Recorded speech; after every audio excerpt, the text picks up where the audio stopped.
आज जो मेळावा आयोजित करण्यात आला होता नेमका काय विषय होता?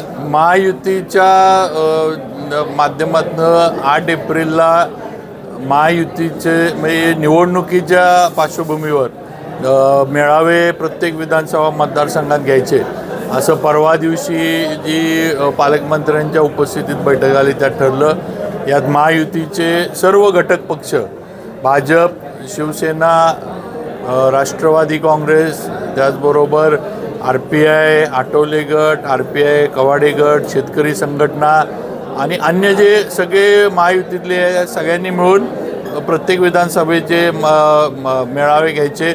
उमेदवार ज्या वेळेला ठरेल, कारण उमेदवार ठरवणं ह्याला थोडा वेळ लागतो, कारण जागा कुणाकडं काय ह्या अनेक गोष्टी असतात। उमेदवार ठरेल त्यावेळेला उमेदवाराच्या कामाला लागतीलच, पण त्याच्या आधी कुणी जरी उमेदवार असला तरी महायुतीचाच तो उमेदवार असणार आहे। त्यामुळं महायुतीचा उमेदवार निवडण्यासाठी वातावरण निर्मिती म्हणा, सगळ्यांना एकत्र बोलवणं आणि सुरुवात करणं हे या मेळाव्याच्या मागचं आहे। आणि 8 एप्रिलला सातारा जावळी विधानसभा मतदारसंघ आणि कोरेगाव विधानसभा मतदारसंघ अशा दोन्ही विधानसभा मतदारसंघांचा मेळावा अजिंक्यतारा कारखान्याच्या श्रीमंत छत्रपती अभयसिंहराजे भोसले सांस्कृतिक भवनामध्ये ठेवला आहे।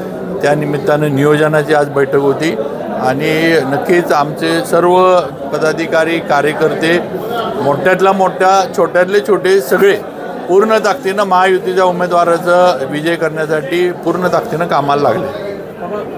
खासदार उदयनराजेंच्या बाबत जरा कार्यकर्त्यांमध्ये नाराजीचा सूर झाला नाही, थोडं आता स्थानिक पातळीवरचा संघर्ष आहे पूर्वीपासून, ह्याची मलासुद्धा कल्पना आहे आणि बऱ्याचशा गोष्टी संघर्षाच्या ह्याच्यातनं झालेल्या आहेत।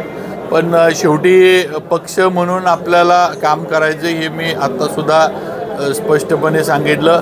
शेवटी आपल्याला आज जी एवढी सातारा शहरात, तालुक्यात, जावळीत सगळीकडं रस्ते, पर्यटनाचं जे काही सगळं काम चालू आहे, शहरामध्ये जे काही एवढी कामं चालू आहेत, त्या सगळ्याला निधी आपल्याला फडणवीस साहेबांच्या माध्यमातून आणि एकनाथ शिंदे साहेबांच्या माध्यमातून मिळाले। आपल्याला त्यांनी कधी मागणी किती आणि काय किती आणि गाव किती आणि लोकसंख्या किती असला हिशोब त्यांनी कधी लावला नाही आणि भरभरून आपल्या विधानसभा मतदारसंघाला दिले। आता आपण मताच्या ह्याच्यातनं मोदी साहेबांना पंतप्रधान करण्यासाठी परतफेड करायची आहे आणि जरी स्थानिक संघर्ष असला तरी तिथं आम्ही पक्षाच्या पुढं कुणीही जाणार नाही। पक्ष आणि भारतीय जनता पार्टी आणि महायुतीचा जो उमेदवार या ठिकाणी येईल त्याच्या मागं आम्ही सगळेजण ताकदीनं उभं राहू। देश विदेशातील प्रत्येक घडामोडींचे लाईव्ह अपडेट मिळवण्यासाठी आता साम टीव्हीच्या सर्व सोशल मीडिया प्लॅटफॉर्मला लाईक, फॉलो आणि सबस्क्राईब करा।